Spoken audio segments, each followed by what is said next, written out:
Hello guys and welcome back to another UCL fantasy video. Today I'm going to prepare a Matchday 7 Limitless team. This team is only for fun. I've already activated my Limitless chip, but if you're looking for a Limitless draft, I think that's one of the best that you can find. The team value is 106.2 million, so it's pretty impossible for you to get it without the Limitless chip. And I think this is the best week to activate the Limitless chip until probably the end of the year. I don't find any reason to keep it up in Matchday 8, where we will have only 11 players playing, and after that, in all of those games, I don't think that you will get as much as value as if in the group stage. So I believe this is the best week to use it if you have it left. Today we're going to go through the fixtures for Matchday 7 and we're going to pinpoint some teams that we will be looking to invest, and then we're going to showcase to you the Match 7 Limitless team. We're going to see the fixtures and the dates and how you can rotate the players, and everything will be explained. If you enjoy the content and want to see more from me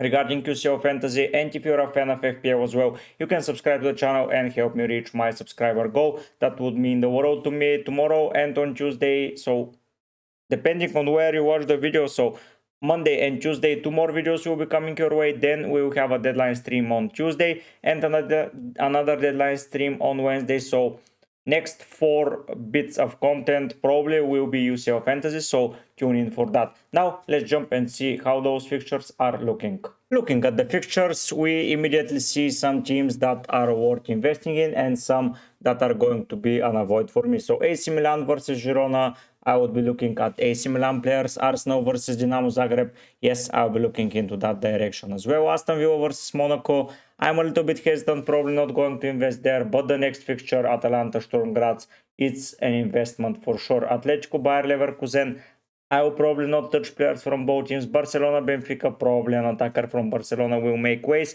Bayer Leverkusen, already discussed. Bayern Munich, yes, I will go for players from their team as they are in a particularly good form. Benfica, probably not a lot of players from there. Bologna, no. Brest, even though they face Shakhtar, I don't know who to pick from Brest as a solid player. And on a Limitless, I'm not going to go for a Brest player. Then it's Celtic again on a Limitless, even though it's against young boys. I would be avoiding it. Bruges, no one in particular. Crvena Zvezda, nope, not too good. Dinamo Zagreb, no. From Dortmund, yes, I will be probably looking to get someone from Dortmund. They face Bologna, who hasn't scored in a while. Feyenoord faces Bayern Munich, I would avoid players from there. Girona will avoid. Inter Milan versus Sparta Praga, yes, I will be looking to invest. Juventus, yes. Leipzig, hard no. Lille, hard no. Liverpool, yes. City versus PSG, no. Monaco, Aston Villa, already said no. And PSG versus Manchester City, no. PSV, not looking very lively with Tillman being injured. Real Madrid versus Salzburg, for sure. Salzburg, no, thank you. Slovan, even though against Stuttgart, no, thank you. Shakhtar, no, thank you. Sparta Praga, no, thank you. Sporting Lisbon, yes, it's a good team. Sturm Graz, no, thank you. Stuttgart, no, thank you, even though it's what Slovan Bratislava and Young Boys. So that leaves me with several options: AC Milan, Arsenal, Atalanta, Barcelona, Bayern Munich, Dortmund, Inter, Juve, Liverpool, Real Madrid,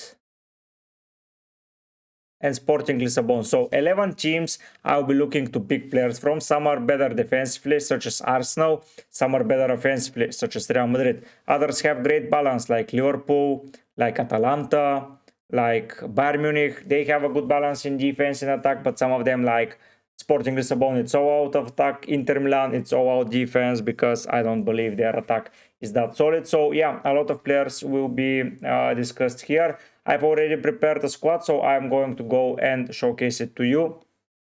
So yeah, let's dive into the team. We're going to build it section by section. Hopefully you like it. At the end of the video, I'm going to showcase it to you as of dates, and we will be preparing for the upcoming Matchday 7. We are starting as per usual with the goalkeeper's position in our Limitless draft.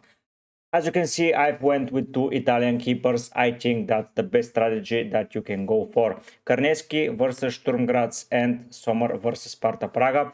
I think that both keepers are capable of clean sheets. They play in a different day, but I will showcase to you that in the last section of the video, where I will be showcasing the dates. But all in all, I think that you cannot go wrong with those two keepers. Karneski has just conceded 3 goals versus Napoli in the Serie A, but I think Sturm Graz are nowhere near the quality of Juve.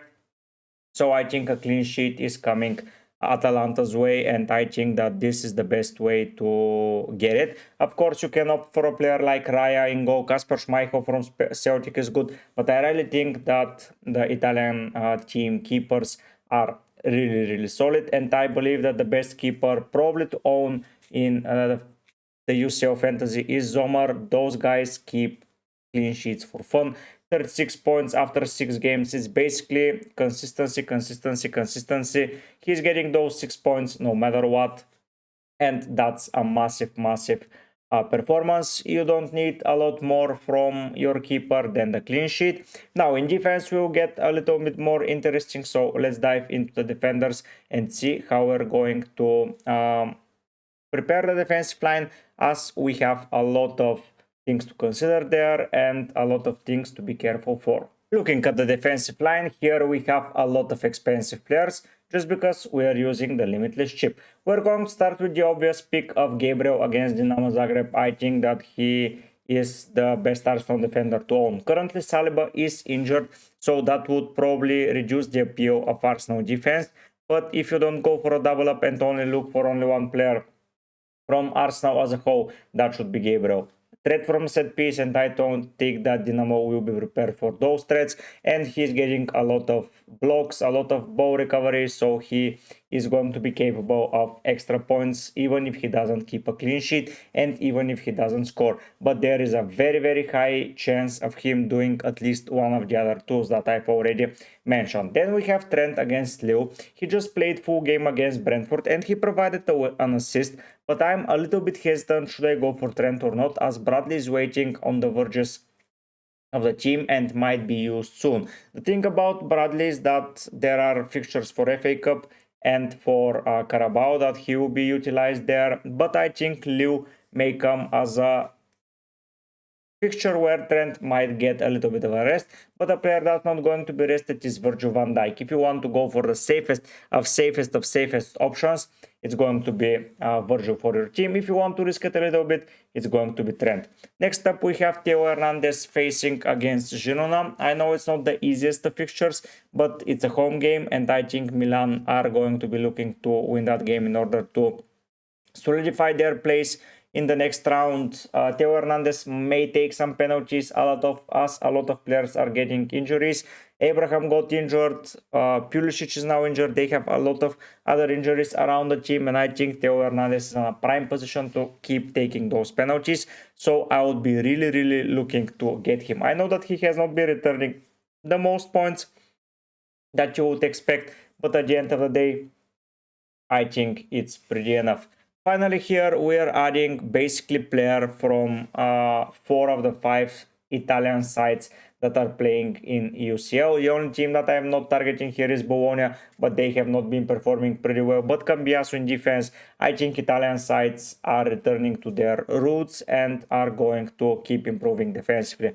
Of course, they can concede, but Cambiaso can be evolved offensively, so that's why I'm not picking Di Gregorio or someone like that, but Cambiaso looking likely a very solid player to go for from that left back position. He can cause some damage and he can make some returns. And finally, it's Kim against Feyenoord. Here I would have went with Trusty, with someone from Stuttgart like Wagnumann or some other players that are having okay fixtures in Matchday 7. But at the end of the day, I really feel like Kim should be utilized and Bayern players should be utilized.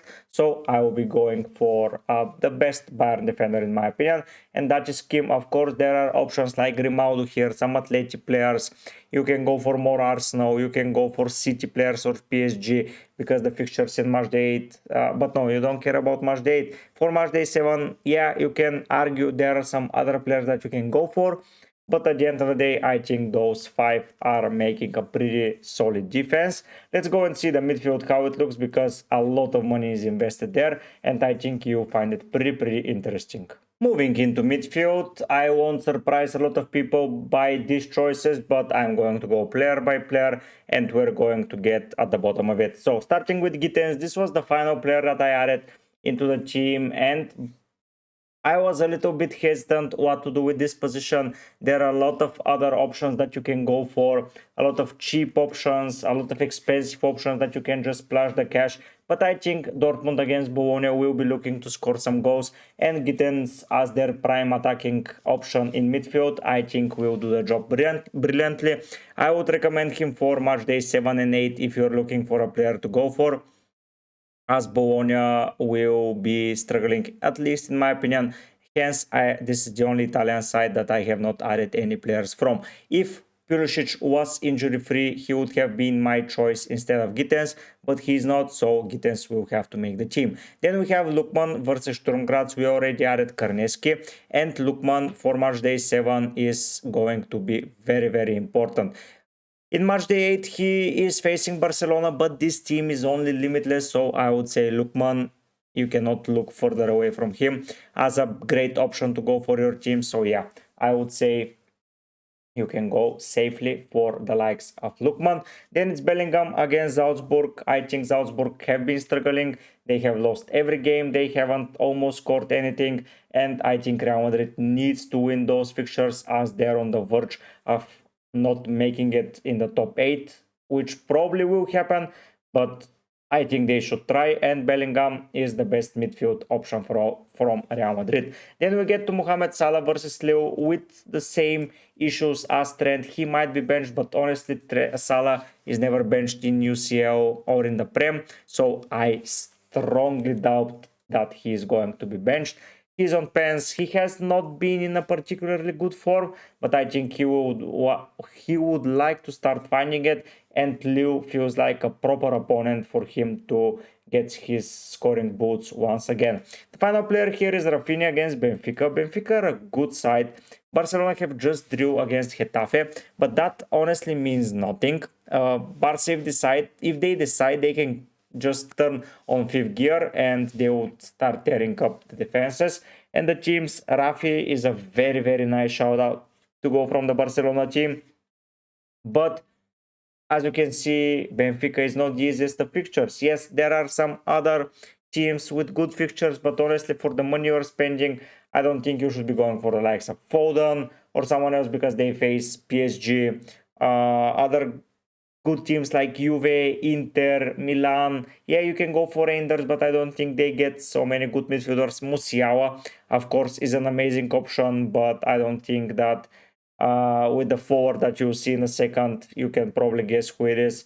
Is it going to be an option? Arsenal don't have amazing options. So yeah, I was a little bit hesitant what to do with the midfield. And Lukman, Bellingham and Salah were easy shoe-in fit. Gittens and Rafi not so much, but I think they complement the team pretty well. Let's go and see how the forward line is looking, and let's see after that how the team is spread to the days in that match day. So you will be feeling pretty confident going into match day 7 with a limitless chip active. Looking at the forward line, I think that it's pretty obvious who I'm going for. First of all, Vini Jr., another player from Real Madrid. Here you can go for Mbappe or Vini Jr. I just prefer Vini at the moment. He is Mr. Champions League, so he is going to, in my opinion, perform better than Mbappe in the following fixture. Of course, Mbappe can really, really hurt Salzburg, and it can be a massive 50-50 that can go wrongfully in each side, but I would be relying on Vini Jr. Harry Kane against Feyenoord, that's the reason I'm not going for someone like Musiala. Yeah, Musiala has been rested in the league, and I think he will be playing a vital role in the fixture against Feyenoord, but I would be going for Harry Kane as a penalty taker if I'm on a limitless chip. I think it's a great option to pick him as a forward. And finally, Gyökeres against Leipzig, I believe. Gyökeres has been scoring a lot, and for fun, they have had a new coach, and that coach has been leading them to some victories. He got a rest, Gyökeres, in the league. He got into the field around the 88th minute and still scored. So yeah, I think Gyökeres was a right move to pick on the wildcard draft for me and will be a good option for you on the Limitless chip. Of course, there are options like Girassi. You can go for someone from Inter, someone from Juve like Vlahovic. Vlahovic is an amazing option. You can go for Lewandowski. You can go for different players. You can go for Haaland. You can go for Griezmann. But I really think that Bayern, Sporting and Real Madrid forwards are going to be the best for the Limitless chip. Now, switching from opponent to date, you're seeing that I have two keepers. One of them is Karneski, the other is Sommer. So they can easily rotate. If Karneski gets a clean sheet, Sommer is not going to be used at the end of the day. But if Karneski fails to deliver, Sommer is coming inside. Then in defense, we are opting with two players playing on the 21st, which is a good number. Trent and Cambiasso starting. You can just put whoever else you want in the team. But if someone does not deliver, you can replace him easily, especially Cambiasso or Trent, even more as he might be rotated. You can just rely on him and then take him out, as you have for sure starters like Gabriel, Theo and Kim coming into your side. Then in midfield, we have 4 players playing in the first day, which is massive, because if players like Rafi and Gittens, who are basically our differential options blank, you have the possibility to swap them around. The issue with the forwards is that you are not going to get a player playing in the first day, so you have to rely on them, and if they fail, you won't be able to replace basically any of them. But the most difficult players to predict what's going to happen with if they're playing, what their team is going to do in that team during explanation was Trent, Cambiasso, Rafi and Gittens. All 4 of them play in the first day, so you can easily take them out if they are not worth the risk. So that team is 4.3 millions away from my budget, meaning I will be not able to afford it in any shape or form. But if you're on a Limitless and want to activate it, I think that this team will do you serious good. If you want to show some suggestions, please don't be afraid to do it. But yeah, let's wrap up the video and showcase to you the plan for the next couple of days. As per usual, we are giving the shout outs to the members of the channel: Seth, Foreign with 25 gifted, Zach, Oscar Papas, Kauser with 40 gifted, and Hem have been members of the channel. Thank you guys so much. This means the world to me. You're helping me financially, so I'm able to produce better content and improve the quality of the pieces of technology that I use. Of course, if you're not able to become a member and pay cash, you can always subscribe to the channel. That would mean the world to me as well, as this will broaden my spectrum and will showcase me to many more great players that are willing to look for advice. Tomorrow or Monday, for those of you that are watching it on Monday or on Tuesday, will be transfer targets videos. So I'll be looking at injury news, suspensions, etc. So we will be able to prepare some transfer targets. And then on Tuesday is going to be my team selection. What are my plans exactly and how I'm going to prepare for the upcoming Matchday 7 and potentially Matchday 8. Then on Tuesday there is a deadline stream, so I'll be there. Hopefully you will be as well. And then on Wednesday another deadline stream in order to take out the players that you're not fan of and decide on a new captains. Thanks so much for watching, guys. Once again, if you're not able to support me financially, you just click that subscribe button, that like button, leave down a comment. It will help the algorithm explode massively.